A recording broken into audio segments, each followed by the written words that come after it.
Hello, welcome to another episode of Silk and Steel Podcast. I'm your host, Carl Za. Today we have something very special for you guys. I appear as a guest on the Around the Empire podcast with Joanne Leon to talk about Hong Kong protest and its wider ranging impact. Have a listen.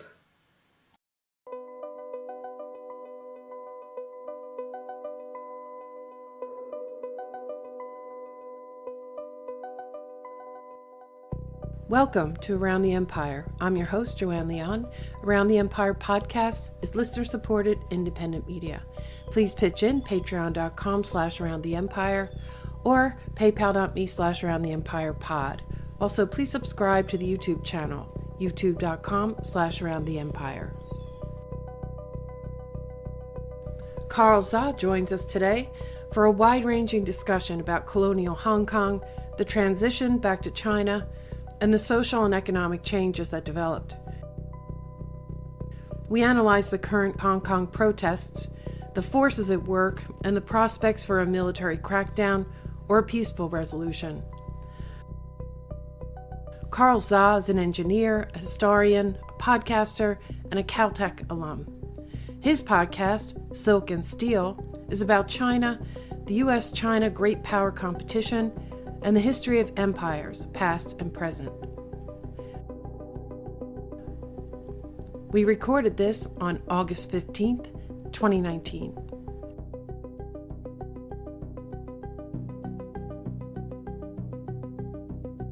Carl Za is here on the show with us, talking to us from Bali.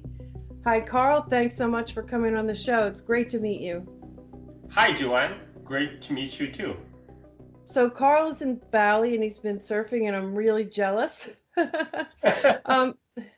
Since I think most of our listeners are probably going to know you already, but why don't you tell us a little bit, maybe take a few minutes to tell us about yourself before we get started on the Hong Kong protests. Sure. I am Carl Za. I'm a software engineering by training, and I also run my own podcast called the Silk and Steel Podcast, which focus primarily on China, with a special focus on Chinese history, culture, current events, politics, basically everything China related I will talk about, and I love to talk. So thank you again for inviting me to the show, Joanne, because I have been a long-term fan of your show.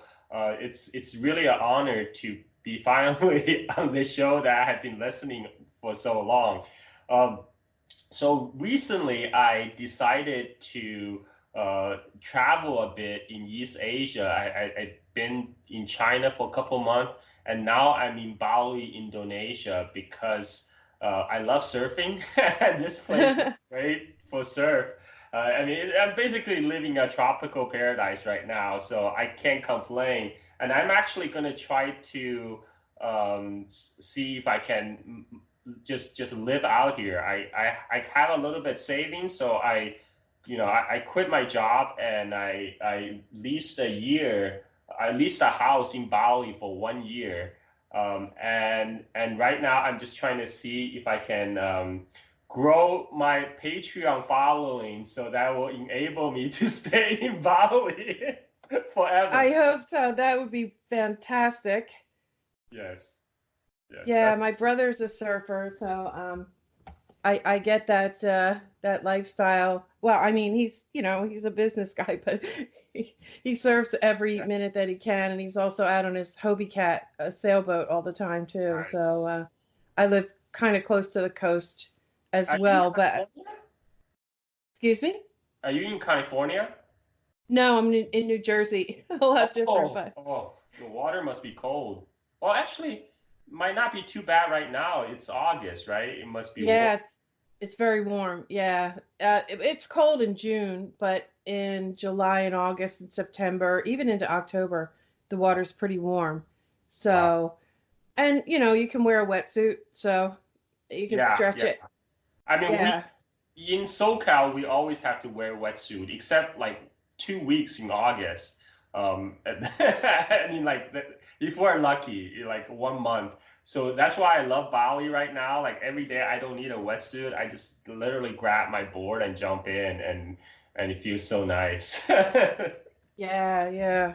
Yeah, I was surprised at how cold the water was when I was in California. The ocean was freezing cold. Yes, we got that cold current coming all the way down from Alaska that goes all the way to, I think, Cabo, Mexico. So yeah, unfortunately. Yeah, and I encourage people to also, I've been looking forward to talking to you. We've been in touch for a long time, probably a Yes, year. I think I first heard of you on the Warnerd yes, podcast. I'm a big fan of that. And then I got in touch with, I mean, I got connected with your podcast and on yep, Discord and things like that. So I'm glad that we finally did get a chance to do this. And, yes, I was really looking forward to talking to somebody who had some perspective on the Hong Kong protests, because as you know, if you're still keeping track of Western media, yes. we're getting an interesting perspective here. And Carl, I would normally, I'd say up till about 5 years ago, maybe by default, I would be in favor of protesters if they were, looking for more justice, more Yes, freedom, or things like that. And so yes. by default, even if I didn't know that much about their culture or their country or the political situation, I would tend to side with them by Yes. default. Yes. But I learned a lot of lessons. I Yes. learned some lessons first the with Ukraine. Um, Yes. it took me a while to figure out what was going on, but once I did, I was like, oh, okay. Like, yeah, I still do sympathize with the common people, right? I mean, I'm always on the Mhm. side of just the people. Yeah. Uh, and then when the same thing happened in Syria, it's like, Yes. oh, okay, yeah, this is not the way it's being portrayed. It's a lot more complicated than that. Yep. And so I'm a lot more cautious now. Hmm. And I sort of get the whole color revolution thing. And even if it's not a color revolution, I get that different countries will side with their dissidents, right? Yep. Just to, um, just to undermine each other and, or, Yes. even just as a propaganda tool. So with the Hong Kong protests, I was a lot more leery about what was going on. Again, you know, I, I want these people to have a good life. I want them Yes. to have freedom of speech. I don't want them to live in a police state, all that kind of thing. Yeah. Same thing we want for our own people, right? Right. So, um, but I've been to Hong Kong actually. I spent a couple of weeks in Hong Kong. It's a beautiful city.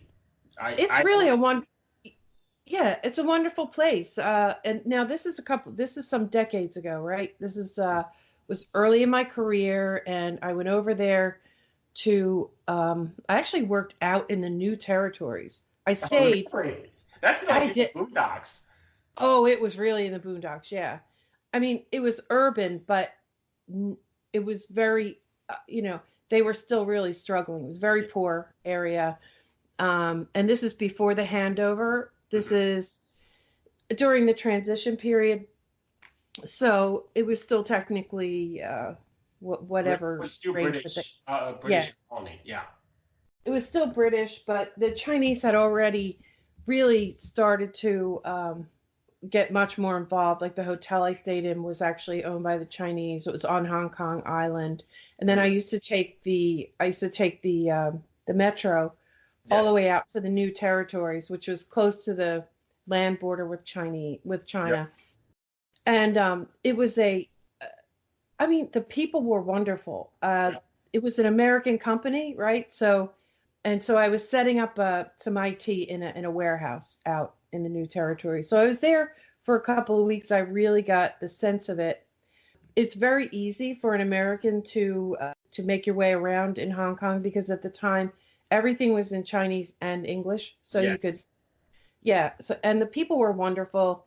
And the people I worked with, we were employees of the same company. And, they were just really wonderful. This guy, Harvey, they adopt an English name in addition to their Chinese name. Yep. And, he insisted on taking me around showing me around to these night markets and things like that, and out to restaurants where, only the natives ate. And, Yes. I really enjoyed myself and I appreciated it. And the population, one thing that I notice is they're very sophisticated. I mean, they Yes. speak numerous languages. Yep. They're very cosmopolitan. Yes. And so anyway, I feel like I have, things no doubt have changed in a couple of decades, but I'm sure that the sense of it hasn't, that the culture is probably still similar. Yeah. So I feel like I do know a little bit about how things are there. Yeah. So I would, and it was very peaceful. I didn't notice any unrest. I didn't notice any, heavy police presence or anything like that. Yeah. So when I see these things on TV, I'm like, wow, what's going on here? And I guess last week there was a scare because there was a video going around with military troop carriers, long lines of them. Oh, and it's actually just happening today too. Today, Twitter was going crazy of all these videos of Chinese military vehicles amassing across the border from Hong Kong in the Chinese city of Shenzhen.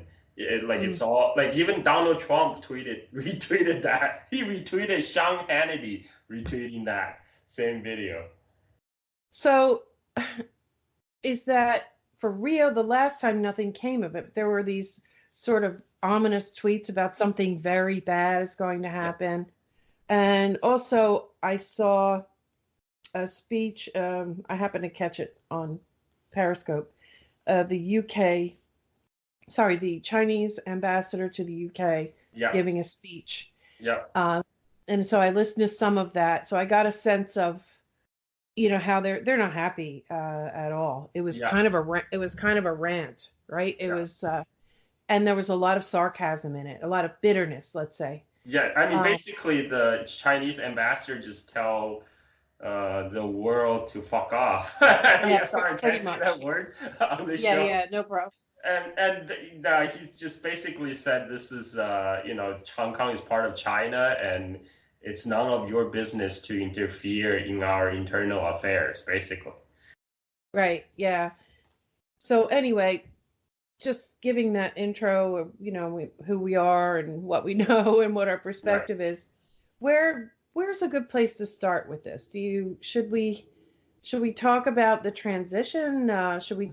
Yeah, I think it is. Maybe I can just give a little brief background of Hong Kong and what is kind of what kind of drives the protest and some of the rationale and the discontent that's behind it. Because as most people probably already know, British received Hong Kong from China. Well, not really receive, but really just grab Hong Kong from China as a result of First Opium War, and then but then you already talk about new territory. So Hong Kong is actually, there was three parts. The Hong Kong island was ceded to Britain after the First Opium War, and then after the Second Opium War, British got another piece of territory. That's a Kwai Long Peninsula. And then after 1895, after the First Sino-Japanese War, when Japan defeated China, that's when all the imperialist power realized that China is really weak. So they all moved in to do another round of carving up. That's when British forced China to sign a lease on the new territory. That's the largest piece of land in Hong Kong but jutting off the mainland. And the lease was supposed to expire in 1997, right, after 99 years. So in the 1980s, when Thatcher was Prime Minister of Britain, she started negotiation with China, and originally she wanted to renew the lease right? After 1997, Thatcher still wanted to keep Hong Kong and maybe renew it for another 99 years. And Deng Xiaoping, who was then the spring leader of China, said no, not going to happen. And Thatcher then went to his military brass and asked them to draft a plan, a contingency plan for defending Hong Kong from the mainland takeover. And at that point, the military brass had to set her down and basically tell her, no, that's impossible. And because Hong Kong depends everything on mainland, like Hong Kong is not self-sufficient in water. Hong Kong actually depends on mainland to deliver its water.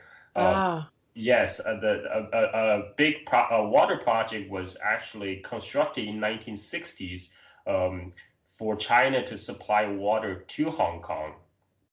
And one of the reasons that the communist China didn't simply take over Hong Kong when they totally could is because after 1949, after the communists come to power in China, there was basically a Western blockade on Chinese mainland. So the only place that China could do business with the outside world was through the British colony of Hong Kong. And that is why China didn't simply do like what India did in Goa, just move troops in and take over. And that's another reason why Hong Kong was able to take off economically, because prior to 1949, Hong Kong was a relative economic backwater compared to city like Shanghai, because Shanghai was really the pearl of the Orient back then. But in 1949, as the communist troops were moving down to take over Shanghai, all the Shanghai capitalists and industrialists, they fled in mass to Hong Kong, taking with them their capital, their expertise, and at the same time, there was a massive refugee wave from mainland due to the Chinese Civil War.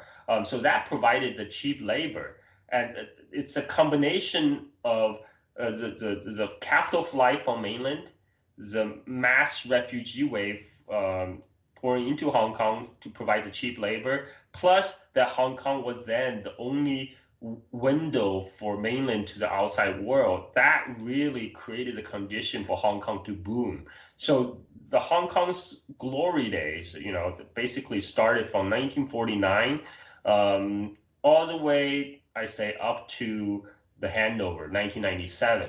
Yeah, that's when I was there. Yeah. Yeah, and so even after, after Thatcher was forced to go back to negotiation table with Deng Xiaoping, in the end, she basically conceded there's no way Britain can keep Hong Kong, and the deal was at end of the lease, 99-year lease on new territory. Britain was going to hand over the whole thing to China, not just new territory, but also the Hong Kong island, Kowloon Long, everything, right? But as part of the deal, they created what's called the Sino-UK, Sino-British Joint Declaration, 1984, that China promised to keep the Hong Kong's existing capitalist system as is, right? There will be no change for 50 years until 2047. That was the deal. So this was called one country, two system. So Hong Kong will become part of China in 1997, but Hong Kong get to keep its separate system, the separate political institution, so everything separate, right? That was the deal. But with under the British rule, right, Hong Kong didn't have democracy. They didn't have election. But after 1984, after the Sino-British Joint Declaration, then Britain decided to do limited democratic reform in Hong Kong, and that's when they introduced a limited elections. It's not one man, one vote. They set aside like a block of votes for their legislatures for, like, say, the business community, right? And like the doctors and the lawyers get some votes. And China was okay with that because something else happened in 1989, and that was the Tiananmen Square protest. And after the Tiananmen Square crackdown, China was basically isolated diplomatically. At the time, there were Western sanctions on China, and also the Hong Kong was pretty rattled by the crackdown, because at the time, most of the Hong Kong, just like most of the mainland, a lot of people's sympathy were with the student protesters. And so when the protest was crushed, there was almost kind of panic inside the territory of Hong Kong, because they're facing the pending handover, and they don't know what's going to happen to them. So to reassure people in Hong Kong, China agreed to keep the system, basically the British colonial structure as is, no change for 50 years. But something changed again in 1994 when the last British colonial governor, Chris Patten, was appointed. He decided he was going to expand the election rights just literally 3 years before the handover, right? And yes, at that point, that really irked China, because China felt like they had an agreement with Britain.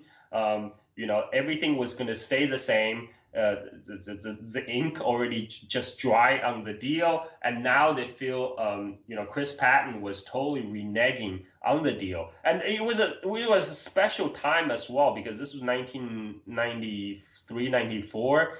Soviet Union just collapsed. Communism just collapsed in Eastern Europe. So China at the time was one of the last men standing. Yeah, not feeling very confident. Yeah. Yes. So at the time, and also it was still kind of suffering under the Western sanction after the aftermath of Tiananmen. But at the time, it feels like there was a triumph of the Western liberal democracy worldwide. That's when Francis Fukuyama wrote the book, The End of History, right? And everybody kind of expected maybe China will go the way of Soviet. Oh, yeah. And in fact, one of I used jokingly say America's #1 China expert, Gordon Chan. Yes, he was a lawyer, a tax lawyer then in Hong Kong, and he wrote a book called The Coming Collapse of China. He published in 2001, and he had to revise that date every year ever since. Yeah. And it's at some point, maybe later on after you finish this narrative, tell us about Gordon Chan, because that he is a dominant voice here. So we're getting a lot of perspective from him. Yes. I don't know much about the guy, but maybe later on you can give us some insight on him. He has a very interesting background story, and he's actually just a couple of days ago, he was on CNN talking about Hong Kong. And so during the 1990s, when China looks like the next domino to fall, Chris Patten decided, he's going to be the last colonial governor of Hong Kong. He was going to make a name for himself, leave a legacy, and he decided that legacy will be the electoral reform of Hong Kong. So he expanded the election rights. That really pissed off China. And after the election of 1995, that's after the broadening of the electoral base. It brought in many popular elected leaders, what's later now known as the pan-democratic camp.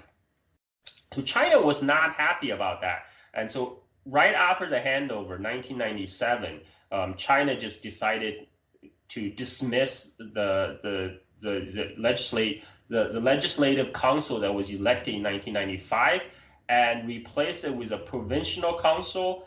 And then in 1998, they had a new election, but based on the pre-1994 election reform laws. Ooh, Old, yeah. old the British election laws like in the early 90s.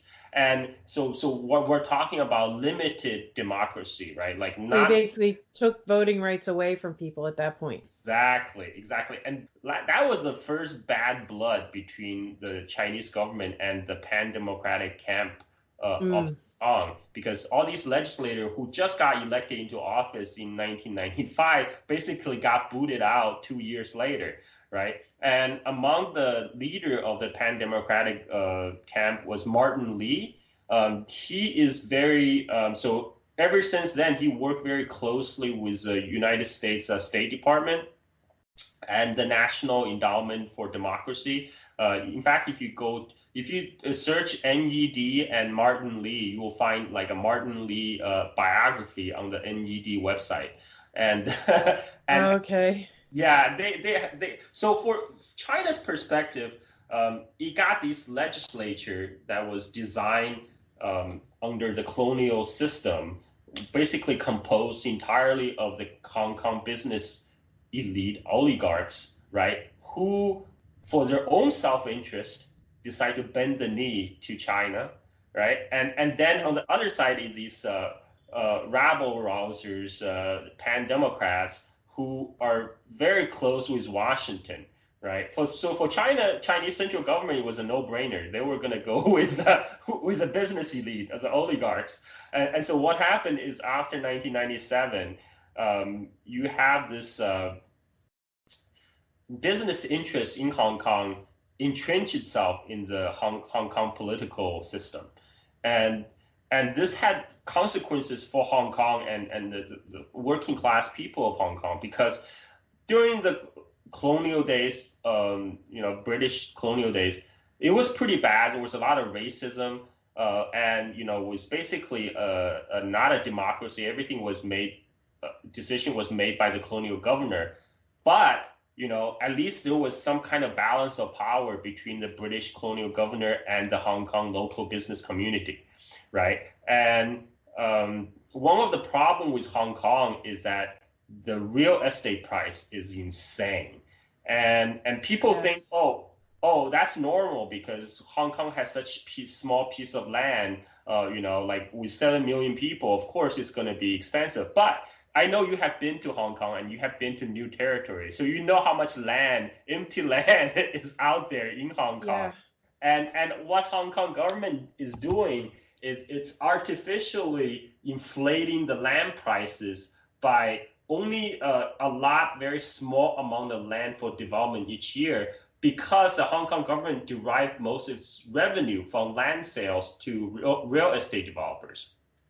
And if you look at the richest man in Hong Kong, right, among the top 10, a huge majority of them are all real estate developers. And these people now basically has a control of the Hong Kong Legislative Council and making decisions. So what ended up happening was that back then in the colonial days under British rule, the Hong Kong government was have a program to build 20 to 30K units, so 20 to 30,000 units of public housing for basically young families who are starting out, right, at like a subsidized price.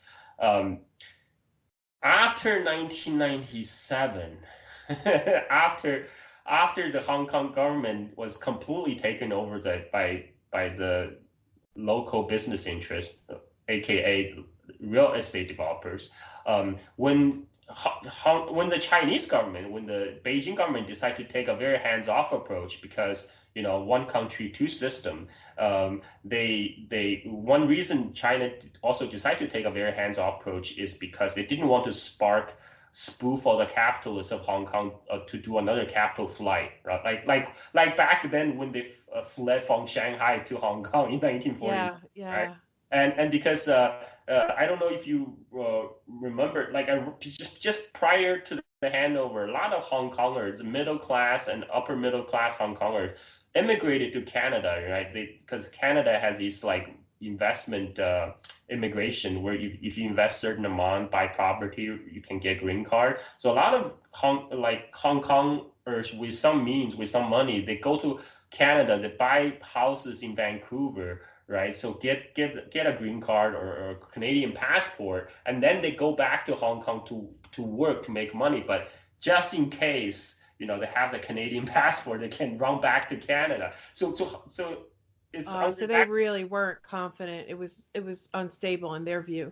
Yes, yes. So it was that kind of environment that the Chinese government have to reassure the business people in Hong Kong they're going to be totally hands off. But what that meant was the Hong Kong local real estate developers who dominated the business landscape, they also dominated the political structure. And so Hong Kong government went from building 20 to 30,000 public unit housing per year to building just 2,000 units per year. I mean, it was a drastic change. And I don't know if you noticed, but a lot of the Hong Kong protesters out on the street right now skewer to very, very young. It's mostly, people, there's a narrative that people say, oh, look, Hong Kongers are so unhappy with China that they rather go back to harken back to the British colonial days. But in fact, the most people who are protesting right now, they're the youth who are born or grew up in Hong Kong after 1997. They never experienced British colonial rule, right? The only life they have known was Hong Kong after handover, and the life they have known in the Hong Kong after handover is the Hong Kong that was dominated by the Hong Kong business oligarchs who basically jacked them by raising the real estate price sky high, right? There was a collusion between the real estate developer and the Hong Kong government to keep the real estate housing prices high. There was a time when the first Hong Kong governor appointed by Mainland China tried to do some sort of reform. He tried to build 85K unit of public housing instead, to expand the public housing program. But he had a very bad timing because around that time there was a rising real estate bubble was developing in Hong Kong prior to 1997, and then Hong Kong got hit with the I don't know if you remember the 1998 Asian financial crisis that hit Hong Kong really hard. And one consequence of that is the collapse of the real estate market. And so, the business people, the middle class people in Hong Kong got really hurt by the housing collapse. Many of people went bankrupt. So they were very opposed to the government suddenly expanding the housing program to even more to introduce more glut to the market. And the real estate developers of Hong Kong leveraged that public sentiment, got people on the street, staged a huge protest. They totally scrapped the new Hong Kong government program to build more public housing. So it's back to building only 2,000 units of public housing per year.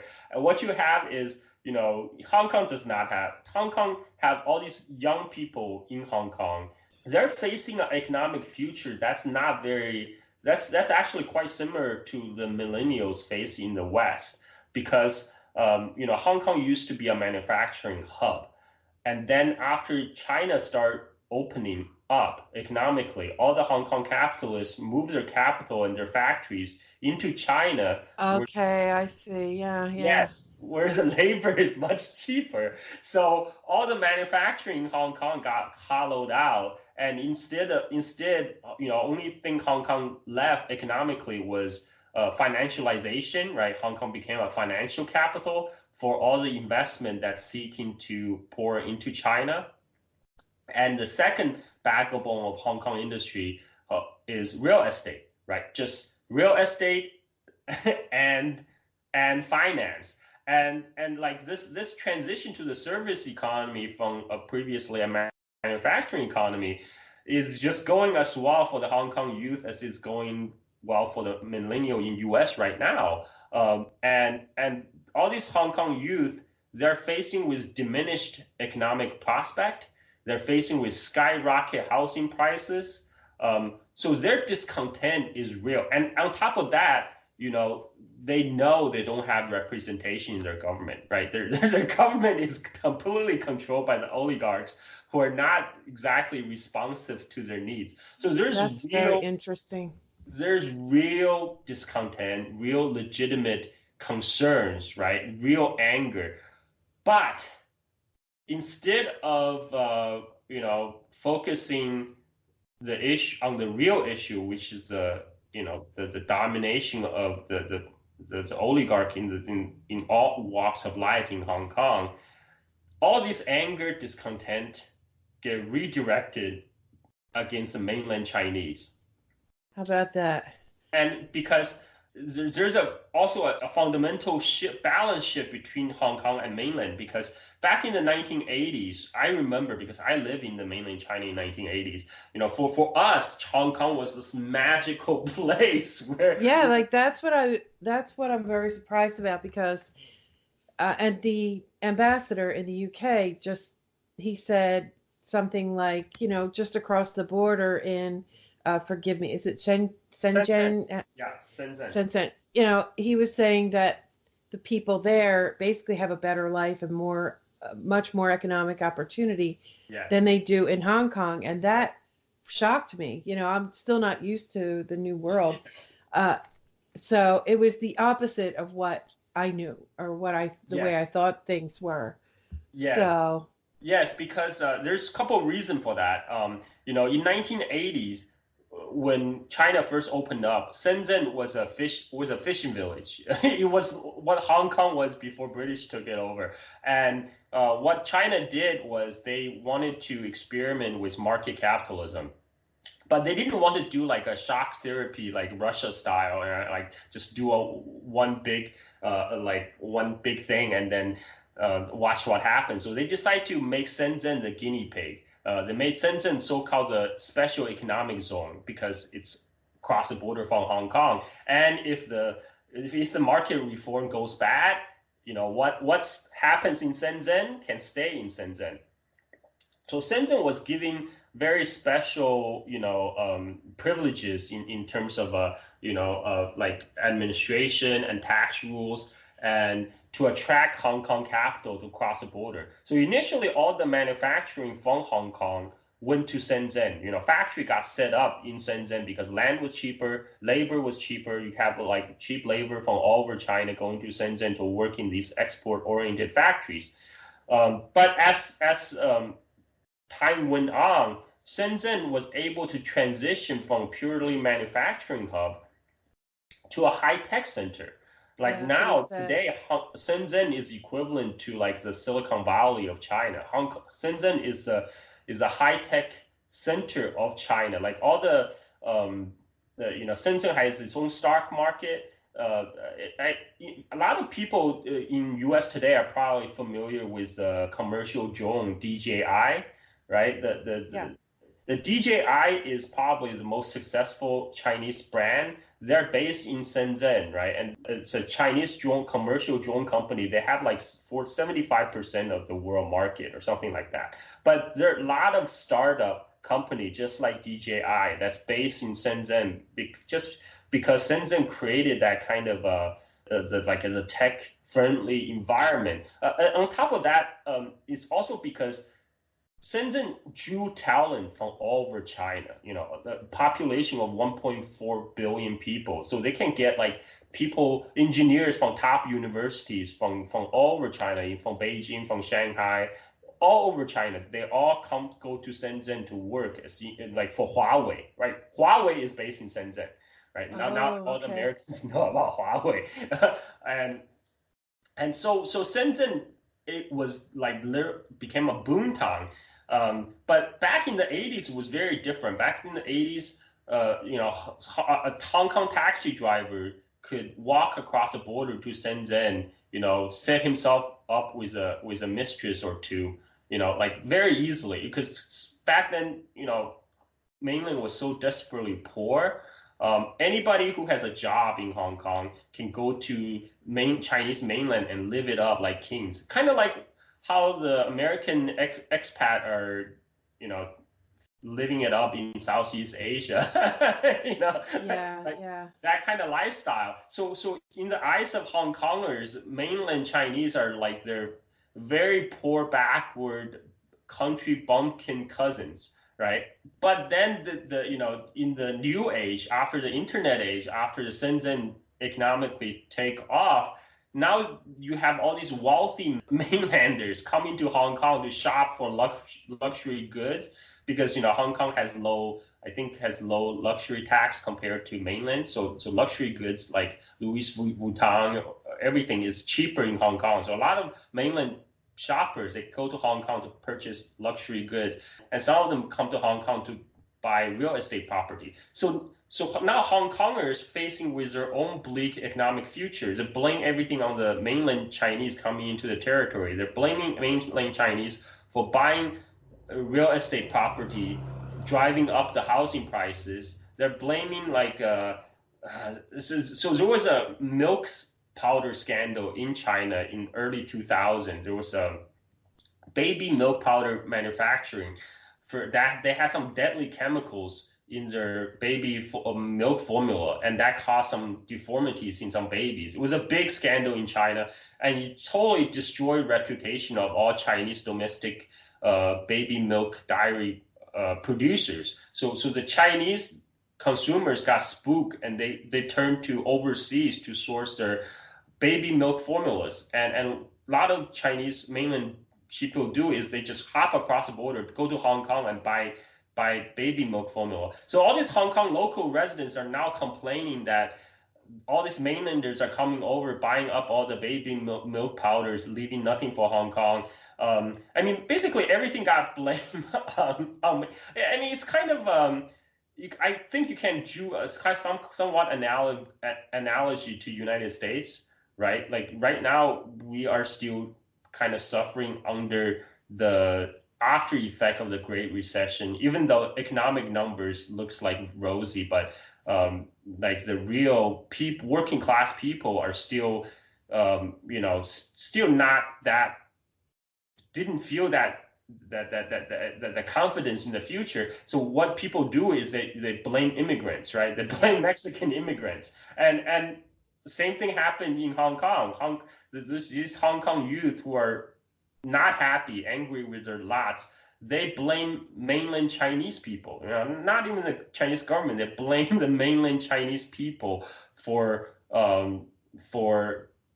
causing like misery in their lives. So there was like a rise of very ugly nativism sentiments, particular anti-mainland Chinese nativism sentiment.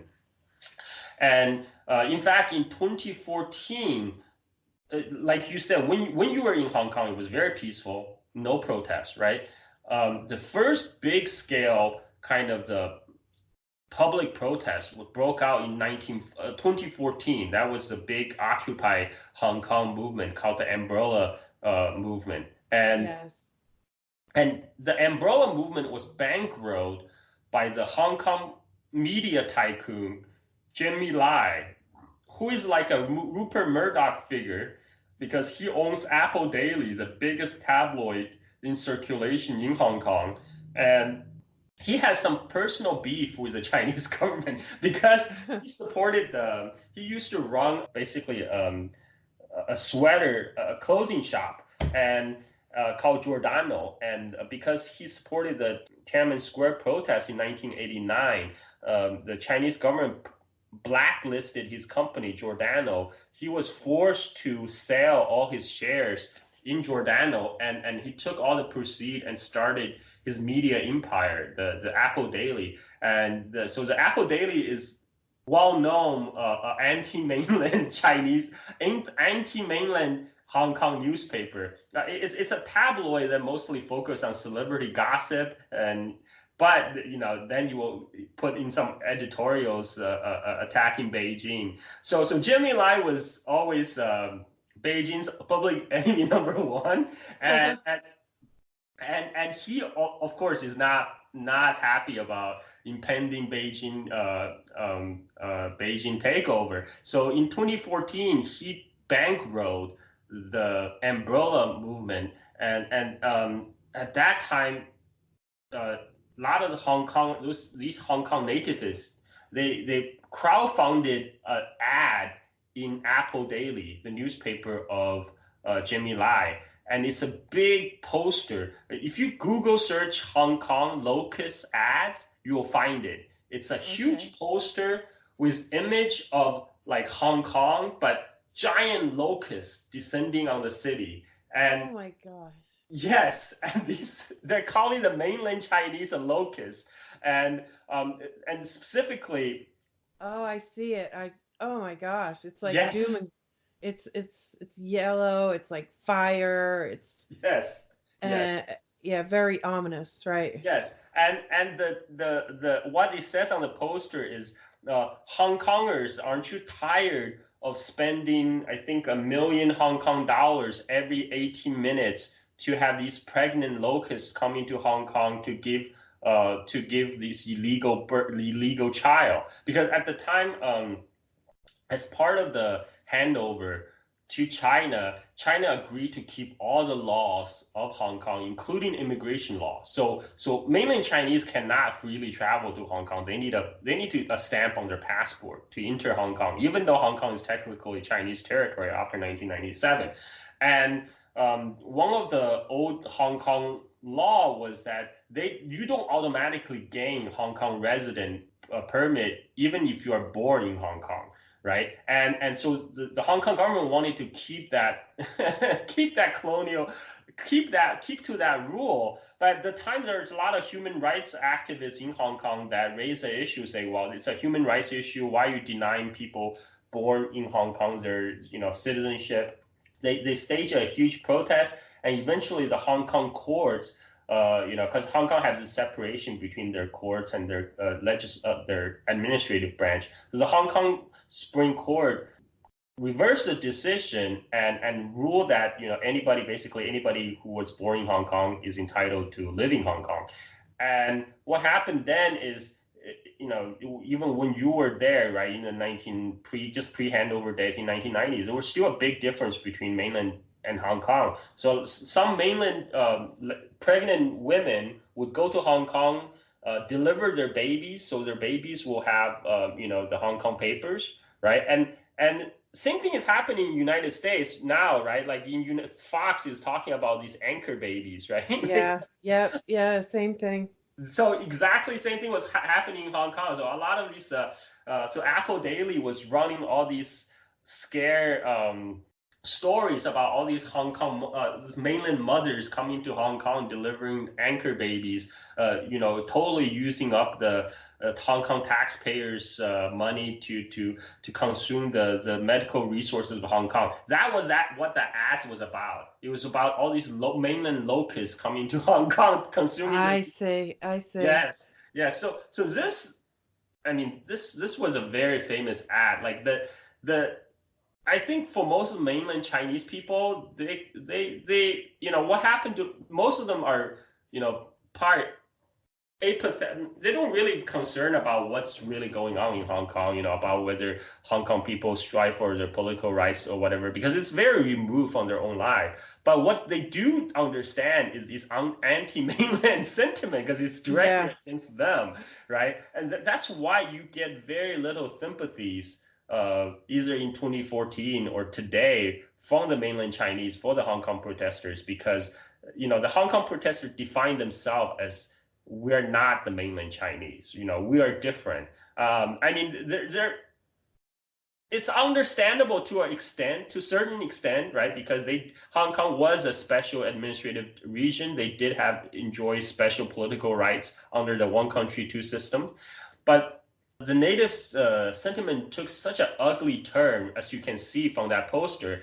And in fact, that they would, one of the things that happened in the protest, this recent protest, was that they stormed the building of the Chinese Central Government Liaison Office in Hong Kong. So this was the old China Xinhua News Agency's office in Hong Kong. That was kind of the unofficial Chinese embassy consulate in Hong Kong during the British colonial days. And after the handover, the central government turned the Xinhua news agency office into the central government Hong Kong liaison office. That's kind of like the go between the Hong Kong government and the central government. So that office was besieged by the Hong Kong protesters last week or a couple of weeks ago, and they defaced the Chinese national emblem in the front. On top of that, they painted racial slurs used by Japanese during World War II against the Chinese. The painted Xina. Xina is an old term for China in Japanese. It used to be a neutral term. It just means China. But during World War II, during the second Sino-Japanese War, that term became highly derogatory. I mean, the Chinese find the term very offensive. Its English equivalent would be like chink, right? And Okay. yes, and but the Hong Kongers, in an effort to define themselves as not Chinese, they use this very derogatory term, Xina, chink, to describe the mainland Chinese. So they painted the word Xina on the office of the central government liaison office to Hong Kong. So instead of say the China liaison office, they painted the Xina liaison office of Hong Kong. I mean, Okay. yes, yes. So, but this kind of anti-mainland sentiment, this ugly nativism aspect of the Hong Kong protest was very rarely reported, if at all, in the Western mainstream media, because we just want to present a narrative of these brave Hong Kong people versus the authoritarian central government of China, right? Yeah, yeah, with the looming military Tiananmen Yes, Square style yes, crackdown coming. yes, Yeah, yes. Um, very much so. And here the way what's being presented here is that the entire thing is about a law change, a change that, yes, was going to be able to extract yes, criminals out yes. of, yeah. So that's what it was all about. Yeah, That's, it was none of this start. background is given at all. Yeah, it was started as the anti-extradition treaty. Because Hong Kong did not have a extradition treaty with mainland, and just like Canada or U.S. doesn't have extradition treaty with China, and so what ended up happening, this is especially in case of Canada, is a lot of the financial crooks in China after they got their commit their financial crimes and got their ill-gotten gain, they will go to Canada. And because Canada have this investment visa, right? You invest like $500,000, you get a green card. So they will invest themselves a Canadian green card. And because Canada doesn't have an extradition treaty with China, they're in Canada scot-free and living off their ill-gotten gains. And this has been going on for years. Um, And this is the whole capital flight thing too, right? yes, yes, yes, We and saw something similar with Russia. So yes, yes, and then and then what triggered this latest so there's a lot of history on this extradition treaty bill because back in the I think back in the 90s or 2000s, there was a famous murder case in Hong Kong where a Hong Kong millionaire or billionaire, their family got kidnapped, and then the criminal, the triads who did the kidnapping, they fled to China, right? And because there's no extradition treaty between Hong Kong and China, they were arrested by the mainland Chinese authorities, and they were tried in the mainland Chinese courts and sentenced there. So at the time, the pan-democratic camp in Hong Kong said, oh my God, no, these Hong Kong citizens are now being subjected to arbitrary laws in PRC, right? We should really have we urge our Hong Kong government to have an extradition treaty with the central government so we can bring these Hong Kong citizens back to Hong Kong to persecute under our own laws.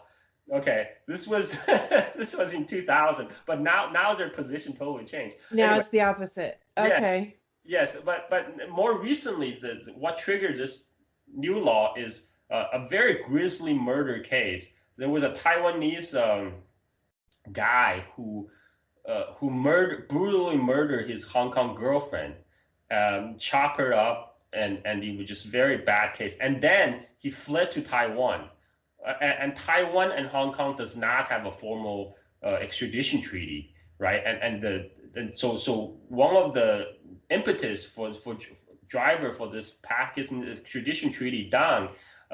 It's a general extradition treaty, not just with mainland, but also with Taiwan. And so the driver was for that, because that very well publicized case, trying to get that Taiwan murderers back to Hong Kong to face trial.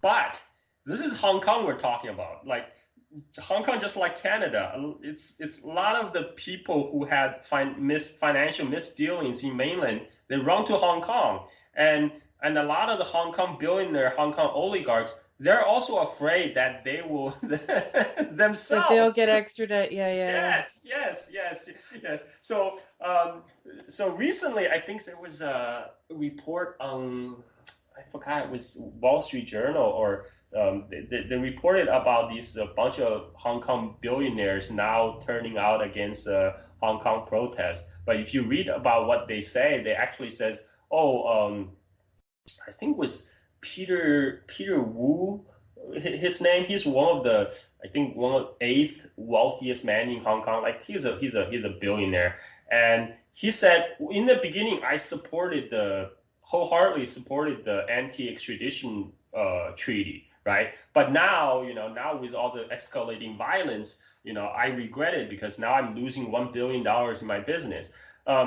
This is just reported kind of superficially, but what really happening is all these oligarchs who had a stake into getting the extradition treaty repealed, right? That's what they're concerned about.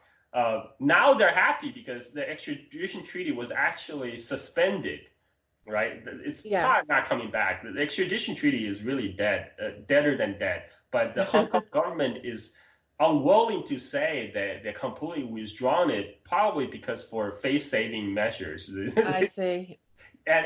But like for the business elite, they're fine now. Their concern is to get in the extradition treaty bill pulled. But the protest went on, right? Because right after, because before the extradition treaty was pulled, there was a large scale protest. It was widely reported about 2 million people on the street.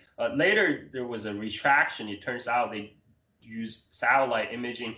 It was reported, I forgot, it was in Reuters or South China Morning Post, that after the image analysis, they realized it's more like 250,000. But I mean, still a lot of people, not 2 million, 250,000 people on the street. It was a largely peaceful protest, which was reported worldwide, which forced the Hong Kong government to back down, to withdraw to suspend the extradition treaty bill. But right after that, the protest did not stop. It escalated. And the day after the Hong Kong government announced that it was going to withdraw the bill, a group of Hong Kong protesters, they're not the majority, a minority group of the Hong Kong, more radical group of Hong Kong protesters, they went to the Hong Kong Legislative Council building. They stormed in, and they broke through. They trashed the place. They occupied the place, and then they tore down the Hong Kong flag from the Legislative Council hall and replaced it with a colonial Hong Kong flag with Union Jack on it, right? And yes, and then at that point, there are some people trying to make excuse. Oh, that must be like a false flag operation. Like the China probably infiltrated the protests. Some Chinese infiltrator probably did this to make the protest look bad. And then some of the Chinese the Hong Kong protest leaders, they posted on Instagram, the social media, of themselves, of their selfies inside the legislative council building, flashing peace signs, say, "Yeah, we did it. We took over the building," and we took all the videos and images of them trashing the place. Many of them are now they fled to Taiwan afterwards, seeking asylum in Taiwan. That's ironic too. Yes, yes. And Oh. and but I So want what to you're point. saying is that it's organic now, right? It's not actually, it wasn't actually, uh, it wasn't a provocateur. Yeah, yeah. I mean, it's what they call. There's a narrative in the media calling it the leaderless movement, right? So, Yes. so Then Occupy was like that too, right? yeah, yeah. But there's still forces, there's still people meddling behind the scenes, right? Yeah. The leaderless is fine, but there's still people trying to influence the events. And I would like to point out to an article that appeared on New York Times called "The Hong Kong Protesters' Tactic: Get the Police to Hit You." It was written by a Hong Kong protester, and it laid out their tactic. Basically, he proposed what they practice, what's called the marginal violence theory. Uh, they he said the Hong Kong protesters should take up what he called aggressive, non-violent uh, protest, but escalate to the point where the police will be forced to respond with overwhelming force. And once they can make the police overreact, they can win 1 million people to their side. That was literally what was written in New York Times. And that was written in late June. And so far, the Hong Kong protests play exactly by that rule book. And not always non-violently either, because there was a lot of there's a lot of journalists, a lot of cameras in Hong Kong, focus on Hong Kong right now. The protesters would do is they would do called aggressive non-violence. They will go confront the police. They will throw projectile at the police. They will do things like storming the legislative council, do everything to get the police to fire tear gas at them, and then everything will be caught on camera. The aftermath, the part of the police violence. I'm not defending the police brutality here, but all the police overreaction caught on video, those are what's being shown across the world media right now. Yeah, of They're, course, of course. they're Well, not, but they're not showing what happened before that, just yeah. before the tear gas. And like there's a lot of screwed up things we're doing. They were harassing. So there was a general strike a couple of days ago. The protest. I mean, the idea of general strike is to get workers to join you, to everybody to go on strike. But what general strike in Hong Kong's case was these protesters, mostly students on summer vacation from school, they set up roadblocks in the busy Hong Kong streets, and in some cases, when some drivers try to bypass the roadblocks, those cars get stopped, and there's videos on Twitter of people getting dragged out of their van and beaten just because they didn't stop in time, or they didn't want to stop, and now there's like there's just like those are things that are not really being reported. That's Yeah, what I'm saying. another thing I saw, I guess it was that a famous video in the airport where Yes. I saw someone explain. I'm not sure if it was you, Carl, if it was someone else, but you have the very physically superior protesters doing things. The police react, but they get the weaker protesters. Yes. The Yes. stronger ones run away, Yes. and the police will grab one of the stragglers, if you will, Yes. Yes. and and brutalize them. But Yep. you never see what happened to the ones who are the shock troop type Yep. Yep. protesters. I don't want to actually. That's a bad comparison, but the Yeah, stronger, I totally faster ones. exactly Yeah. we're describing. And I think in one way, in some certain ways, the Hong Kong police is not equipped or trained to handle such large scale protests. Because Hong Kong hasn't faced this kind of political unrest since the last time was 2014, but really this kind of violence has Hong Kong hasn't seen since the 1967 protest. That was the protest that the British had to call out the Royal Marines to patrol streets of Hong Kong with bayonets.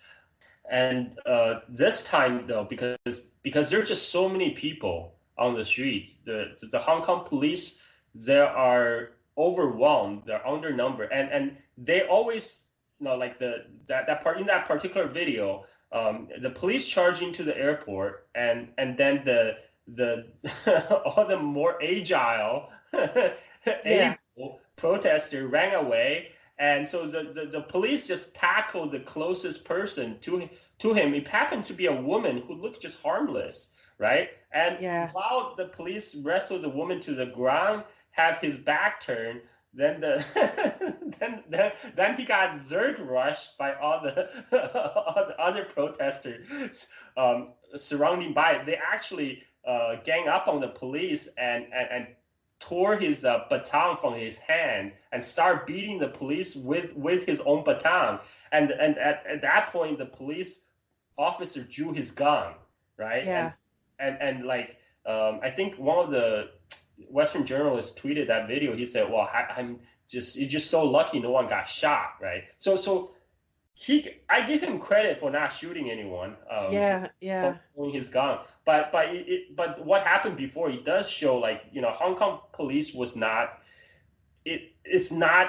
Uh, it does not have the capability, it looks like, to handle this type of unrest, right? And what they do is they just generate these footages for the media, which loves this kind of stuff. And Oh yeah, that one went viral. yeah, yep. And then there was something else happened to the airport 2 days ago on Tuesday. So the protester went to the airport to have sit-in. They did it this several days. Initially, they were just there to protest, to show travelers were still going through. But most recently, they have decided to basically escalate, right? They want to escalate until government respond to their demands. So now their demand is the government publicly withdraw the extradition treaty. The governor Carrie Lam resign. Universal suffrage, right?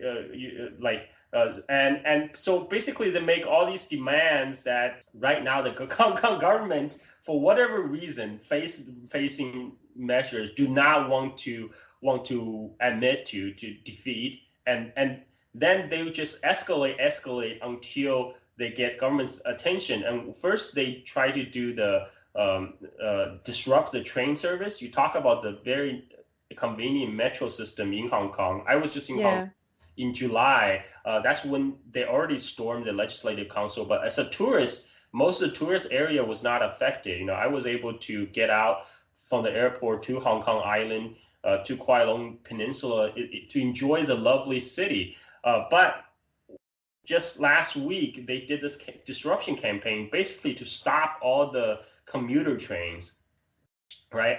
And you have the videos of these protesters blocking the trains from leaving, and very frustrated passengers trying to get to work. And then with the airport, they then move on the protest to the airport. Because one of the rationale is, okay, the police is not going to throw tear gas at the airport.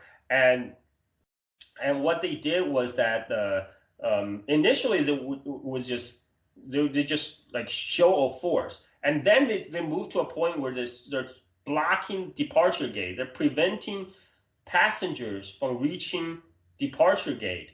And you saw videos on Twitter of all these very frustrated passengers trying to go home. And so there's a couple of things happened. One, 2 day on Monday, the authorities shut down grounded all flights from Hong Kong, right?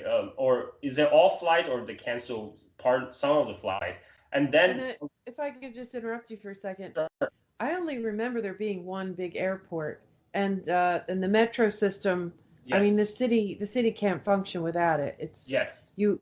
I mean, you can take a taxi here and there, but you have to use that train. I mean, yes, the city's going to be crippled without that yes. airport and that train. Yeah. Yes, I mean that was the point. I mean, like when I question the protester tactic on Twitter, people say, "Well, that is the point. That is the point of is disruption." But I'm like, isn't the point is to get more people on your side? What you're doing is you're alienating these ordinary working people who are just trying to reach their jobs and reach their family. You are not really, you're not really winning them over by these tactics. But Yeah, like, that's always the balance that you're trying to yeah, disrupt but not turn the public against you. Yeah. exactly, exactly. But um, the scene got pretty ugly at the airport on Tuesday. So first they prevent all the passengers from reaching their planes, and even the even the Hong Kong swimming team. They're trying to board a flight to Singapore, and it's funny because the Hong Kong swimming team trying to explain to the protester, "We support your cause, we support the protest, but please let us board our flight so we can represent Yeah. Hong Kong." And they're like, no, you have to understand, where this is a revolution. Why can't you make the same sacrifice as we do? But eventually they did let those swimming team through. But what we got ugly when they had a couple okay, I to be more balanced, I do have to give to there's some weird things happening beforehand. So there was the protester did attack by these white shirts in New Territory. When they went to New Territory in Yuanlong train station, they were set upon by these white shirt thugs who many believe have the triad background, and many think police were in cahoots with the triads to. The triads are the organized crime. Yes, yes. Okay. So there was a day when the protester went to New Territory, they got beaten up at the train station by these white shirt thugs, and so that's another reason that kind of escalate the protest itself. They're protesting what they see as a police collusion with the triad plus the police brutality. And So so now we have sort of guerrilla protesters and guerrilla police. yes, We're gonna yes, fight all this covertly, sort of. yes. And then the day before, on Monday, they had this footage of basically plainclothes cops fighting with the protesters, right? And there was a famous video footage that was shared all around of this a young protester got his face smashed into the pavement by the riot police, right? Oh, And that was shared all over. But but I saw from the reporter of QZ.com, which is a very sympathetic journalist to the protest. He showed the full footage of what happened. According to her, that there were some police that were wearing civilian clothes, undercover police, starting a fight with the protesters. So the protesters starting to attack these undercover, those plainclothes cops. Well, the protester claimed they don't know they're undercover cops. The protester claimed they thought they were mafia, they were triads attacking them. So these group of protesters, they had this man down on the ground. They were beating him with sticks, right? But the next thing the riot police then arrive, and they grab one of the guy who was beating the guy on the ground, who was turned out to be a plainclothes cop, and then they grab that guy and smash his face to the pavement. So oops. basically, the table got turned on the protester. But that video is not shown, as shared as widely as just the video of him with a bloody face on the pavement, right? I mean, there's violence on both sides. There's violence from the protester and the police, right? I'm not defending the police violence here. No, I mean, but as soon as there is violence, this is what happens. Yes. It gets out of control, and the most extreme elements are the ones who Yes. dominate, and that's when Yes. it all goes bad. Yep. Yep. And you all went to hell yesterday. They so they arrested the protesters at the airport. They arrested a mainland Chinese traveler. They claim he is undercover cop. So they zip tied him, right? They tied him up, I beat saw him, that. Yeah. took his poured water on him, interrogated him, took his passport, took his ID, took his wallet, and they Google his name, and supposedly they found a match of found a name match with a police officer in Mainland, right? And so they're like, look, see, he's a Mainland police. So they beat him for hours at the airport. They held him for, according to the CNN reporter who was there, they held him for 4 to 5 hours, and the man collapsed twice. And during that time, the paramedics tried to reach the man, but the protester blocked the paramedics from reaching him.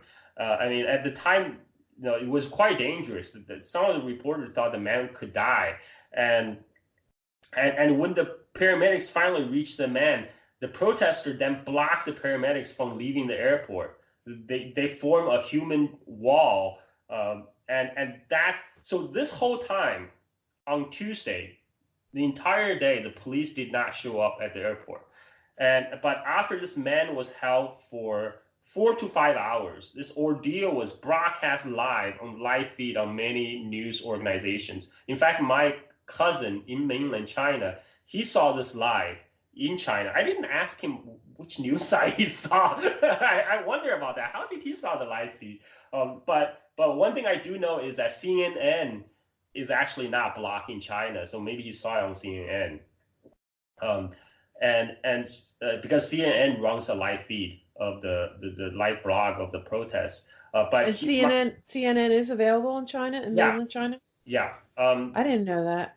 I did not know that either until I went to China. But the fact is, the funny thing is, most Chinese people didn't know either because they don't bother go to CNN for their news anymore. Like I guess C- not. Yeah. yeah, because CNN reputation in CNN acquired as much of fake news moniker in China as it is in the United States now. Oh my God. Yeah, and I went to see. I was really surprised I was able to go to CNN, and I even tweeted about it. It was like, oh my God, China lifted the block on CNN. And some reporter told me, oh, come on, CNN has been available for years. I was like, really? How come nobody know about it? Yeah. Yeah. And so certain websites are blocked, like NYT. NYT is blocked after NYT was available until they reported on the previous Chinese leader Wen Jiabao's family wealth. They had a front page report on the like the $1 billion the former Chinese premier Wen Jiabao's family. I remember that. Yes. So after that New York. Their New York Times website got blocked in China. Are there the same rules in Hong Kong as on the mainland, or can No, you get to anything in Hong Kong? Hong Kong. There's no firewall in Hong Kong. You can. Hong Kong is wide open. Okay, so all the New York Times advice to the protesters, they're able to read all that. Yep, everything. So I mean, so the finally after like my cousin, mainland cousin, he was glued. He told me he was glued to his computer screen, just watching this guy getting tortured in the airport for 4 to 5 hours. And he told me he was very angry. He told me he's like, I don't understand how can, from his perspective, how can a Chinese person in the airport of his own country getting tied up, tortured without any sort of protection? How could such thing happen? Right. And that's a perspective of many mainland Chinese people. And like a lot of mainland Chinese people were very mad right now after that video came out. And many of them actually are calling for the Chinese government to send in the PLA to crush the rioters. Many of them are right now would support the PLA to move into Hong Kong, and which I gets to the reports of the people, the large scale movement of the people's armed police into Shenzhen, the city next door. This was actually first reported in the Chinese state media. This happened. This happened on the day right after this ugly airport incident, right? And basically the Chinese state media, I think it was People's Daily, Global Times, Xinhua, and CGTN. They all had, these videos out, and in English says, oh, there's going to be a large-scale exercise in Shenzhen across the border from Hong Kong. These troops these armed police stand ready, to defend stability against all all provocateurs. And this is just to make sure I understand. This is in the English language Chinese media. So they want to send the message that, look, we've got all these troops. They're close by. Yes. So is it a warning? Is it a threat? Yes. I mean, I think because it seems like it'd be a PR disaster for. It's a show of force, but I think it's also there's two purposes. One is show of force to say the Hong Kong protester, but more importantly, it's for domestic consumption because right now all the mainland Chinese people who have watched the live feed of this fellow mainlanders got tied up and beaten. By the way, there were two mainland Chinese people. There were three mainland Chinese people that got detained at the airport by protesters. One was released early. One was this guy who was suspected to be a policeman who got held and beaten for 4 hours and beaten unconscious a couple of times. And then there was another guy who turned out to be reporter for the Chinese state media Global Times. And his video also went viral because just after he got tied up, the Hong Kong protesters searched his belongings. They found a T-shirt, "I love Hong Kong police" T-shirt, right? Oh. and he told in front of the camera, he told the police protester, he said, "I love Hong Kong police. Now you can proceed to beat me." He said that in Chinese, and that clip went viral in the Chinese social media. And right now, like all the mainland Chinese are basically calling for vengeance. They're calling for blood. They want the government to do something. So the central government have to be shown that they're doing something, right? They can't be shown like standing by while Hong Kong is descending into chaos. So one of this training exercise in Shenzhen is really, I think, even most important purpose was to show the domestic audience, oh, look, we have our armed police standing by. We are ready. We have the capability. Right? Is it in their benefit to show the force, but exercise restraint?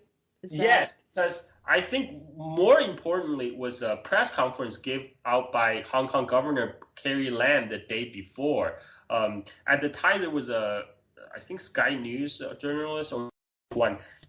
They're asking her, oh, okay, what about, are you going to meet the Hong Kong protester demands? Can you confirm that the extradition bill will be withdrawn, right? Do you have the authority to do that, or do you need approval from Beijing? Like a lot of the pointed questions, but instead what she said was, Beijing government has expressed full confidence in me and the Hong Kong police to handle the situation in Hong Kong. Yeah, and that's all she said. And I think that, at least by the time of that press conference, that's a signal. She is saying there will be no immediate intervention by PLA, by the Chinese central government. They will leave the discretion to her and the Hong Kong police to handle the Hong Kong protests, at least in the immediate term, right? That's what the ambassador said too. He said the same thing. Yeah, I mean, so the huge mass of people's armed police across the border, I believe that's mostly like a PR stunt for the domestic audience consumption. And also keep in mind, China does not need to send military into Hong Kong. China has military in Hong Kong. Yeah, I saw you mention that on Twitter, like 7,000 PLA or something. Yes, there's PLA has been in Hong Kong since 1997 handover. I mean, right now in the PLA garrison in Hong Kong, there's 7,000 PLA soldiers, and they actually regularly conduct anti-riot operation drills. Like they even released a video which I posted from just a few months ago. Like when I just saw that. Yeah, pretty kind of scary, really. Yeah, I mean, I think it's meant to be. I mean, they release it on an official channel with English subtitles, and they even had the officers yelling out in Cantonese. It's like he said something basically, you will bear all responsibility. You know, then people, his soldiers were yelling, fall back, beating on their shields, and but on the loudspeaker he keep on saying, all you protesters, you will bear all responsibility. Oh, okay. Yeah, I couldn't understand what they were saying. I was just taking the visuals. But that's what he was saying? Okay. Yeah. So right now there's a lot of moving pieces, right? I mean, like in China, it would be a PR disaster to send PLA into Hong Kong. And I think some people in the media, Western media, are kind of I feel they're almost kind of hoping this happens, because there's like Twitter is going crazy today with all these footage of these army trucks and all these armed police gathering in Shenzhen, and everybody was freaking out. It's like, oh my god, it's going to be Tiananmen 2.0, right? But what they don't understand is Tiananmen 30 years. I was in China in 1989 when Tiananmen Square protests happened. At that time, Tiananmen Square protest was a nationwide protest, and it happened in Beijing, the center of the political power. Right now, the Hong Kong protest is contained in Hong Kong. The fact that all these virulent anti-mainland Chinese nativism expressed by the Hong Kong protesters, that means very few mainland Chinese people actually support them. The protest contagion will not spread to mainland. I mean, if anything, you know, the airport beating has united the mainland Chinese more than ever. And so the Chinese government is not facing a legitimacy crisis right now, like they potentially was during 1989. I mean, they could sit back and just watch Hong Kong burn. I mean, they probably prefer Hong Kong not burn, right? Because Hong Kong is still very important, serving as a financial conduit of like investment into China. But for a purpose of you know, the maintaining of communist control on power, Hong Kong is irrelevant. Hong Kong is like what Hong Kong protests are doing in Hong Kong. They are disrupting Hong Kong. They're not disrupting China as a whole. That's a very important fact, because in 1993, when Chris Patton was trying to do his change the electoral laws of Hong Kong, back then Hong Kong's GDP was 27% of the entire Chinese GDP. It was almost a third of Chinese GDP is a Hong Kong GDP.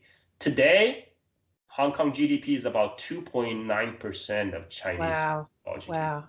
That's so how. Here, go ahead. And here we go again, where in the West we are basing our views, and I don't know, maybe even our plans on an outdated situation. Yes. I'm really not understanding the situation. And I had no idea that Hong Kong was as isolated and less important nation of China. I had no idea that it was that was the situation. Well, I mean, Hong Kong is still important, but it's not as important as it used to be. Right. I mean, it Used to used be to be so critical. important. Yes, it used to be so crucial. Now it's not crucial. It's still important, but not crucial. I mean, Hong Kong is still a very wealthy city compared to many of mainland Chinese cities. But right now, there's not that huge differential gap between between Hong Kong and Shenzhen. I would say Shenzhen is a nicer, probably a nicer city. I mean, because one of the reasons Shenzhen is newer, like in a lot of the Chinese cities right now, they're all the infrastructures were just built a couple of years ago. They were brand spanking new. I was in Guangzhou. I was really impressed with their subway. It was air conditioned. It was clean. It has internet. You know, I can write Guangzhou subway for 1 hour without interruption for internet service because the train has internet and AC and so like right now the life in China is getting pretty good, right? I mean, but even yeah, I mean not just people Yeah, in the like the West. thing is here, you're seeing hints of, and I don't know how widespread this is, but you're seeing hints of, well, once the Chinese people see what's going on in Hong Kong, it's going to spread. No, It's gonna no, they're gonna rise up too. And what the picture you're painting is entirely different than that. And it's yeah, just we don't have an accurate. I mean, I don't expect to have an accurate view, right? If countries are adversaries, you yeah. can't expect to get a an accurate Yeah, view. I But mean, even me, I mean, I'm a Chinese American. I'm constantly extremely online, always plug into the Chinese social media scene. Even me, it was a shock when I traveled to China just 2 months ago. It was a big difference because I haven't been in China for um, 9 years since my last visit. My last visit was 2010, and this time I saw every time, every 9 years I go back to China, the whole place looked different. that's the And thing too, Carl. I mean, it's just a rapid change, the just extremely rapid change. yes, It's shocking, and yes, I wonder. It's not surprising that there are going to be these different, that there'll be unrest, that there'll be yes, difficulty adjusting. yes, And the other thing I didn't realize is that there was a 50-year limit on the two yes, systems yes. situation. And now, we're coming up on 2020, Mm-hmm. and what is it, 20, is it 2047, 2047? That's not 2047. that, that's not that long, Yeah, really. 28 years. 28 years before the one country two system officially become one country one system. And right, so Hong Kong people have, I mean, it's very understandable. They have this unease about their future, Well, right? yeah, I mean, I kind of hope that the good parts, the things that are better for the people Yeah, would be adopted in China, the universal suffrage and so on. And I kind of don't understand why is it a governor? Is that what the, I'm sorry, I forgot her oh, the name Chris again. Patton, the last colonial governor of Hong Kong. No, the current Oh, leader, Carrie Lam, Carrie Lam. Carrie Lam. Yeah. Uh, I kind of don't understand why they don't just say, all right, we'll ditch the extradition treaty. That's not the only demand, but that would take a lot of air out of the protesters. It Yeah, seems like it would do it, but here, this is a cultural thing that I don't yeah. understand clearly. Yeah, yeah. I mean, like she would lose face, right? I mean, like that was, I mean, they like suspending the bill was kind of a face-saving way of saying they're wrong. They misread the public opinion. I mean, she did apologize. She did apologize for misreading the public on the acceptance of the bill. But yeah, I mean, like I still think it was the bill itself is deader than dead, and I think really the extradition bill is only a trigger, right? That was a symptom. Exactly. That's not the underlying cause. The underlying cause is still the economic dislocation, the uncertainty about the future, the discontentment the Hong Kong youth feels about their diminished prospect, and then there's these combined with the misdirected nativism, right? And Yeah. it's like a very potential toxic mix, and And the right now, rapid change. I mean, yes.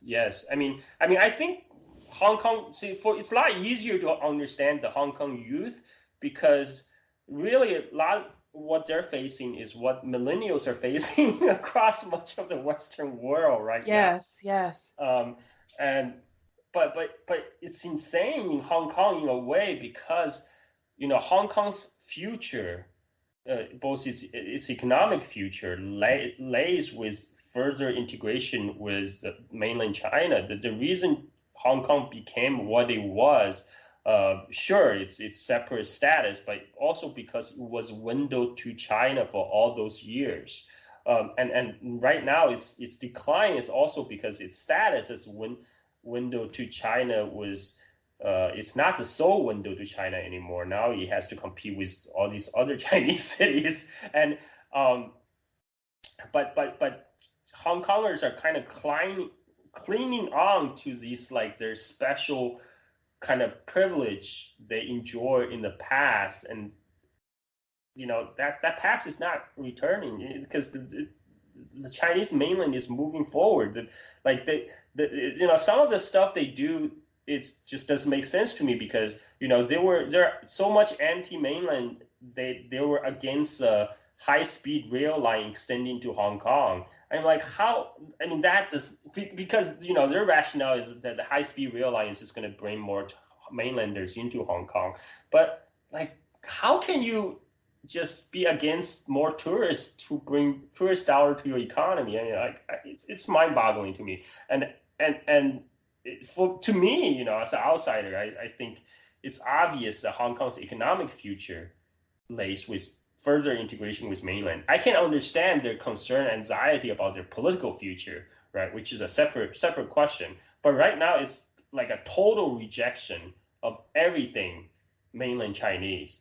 It's crazy, and it manifests itself in the airport beating, and I was so my other mainland cousin from my mother's side, she was actually planning to go to Hong Kong this August with her small daughter, and I was so concerned because I went to Hong Kong in early July. Everything looked peachy, and so when she asked me if there was any safety concerns because of protests, I'm like, no, you don't even feel the protest on the tourist areas, and then.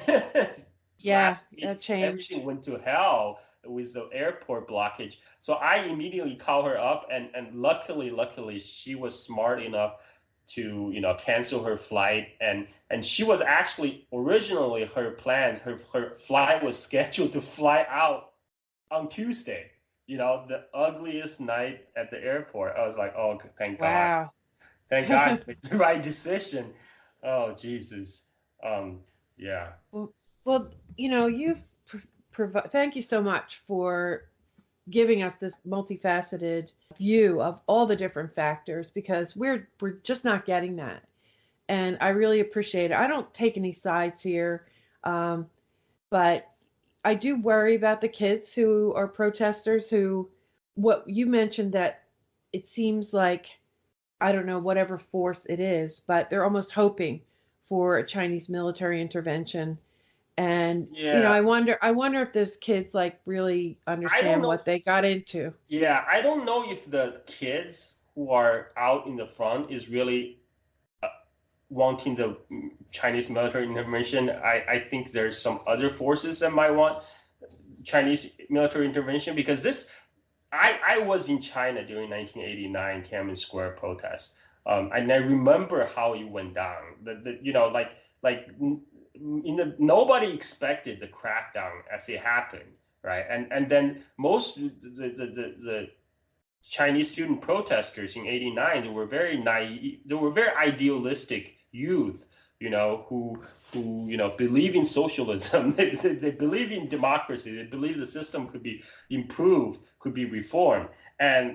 But in the end, it got very radicalized, and there was I would highly recommend for people who are interested in Tiananmen Square incident to watch this documentary called "The Gate of the Heavenly Peace" by American documentary maker. I think what's her name? Isabel Hilton. It's on YouTube, so you can watch all of it. It's called The Gate of the Heavenly Peace, and it's about 3 hour documentary. Covered the Tiananmen protest from the beginning to end. And there was a part where the interview one of the student leader, Cai Lin, who was just before the deadly night of crackdown, she was talking to this American reporter in a hotel room, and she said, we must have blood on the streets.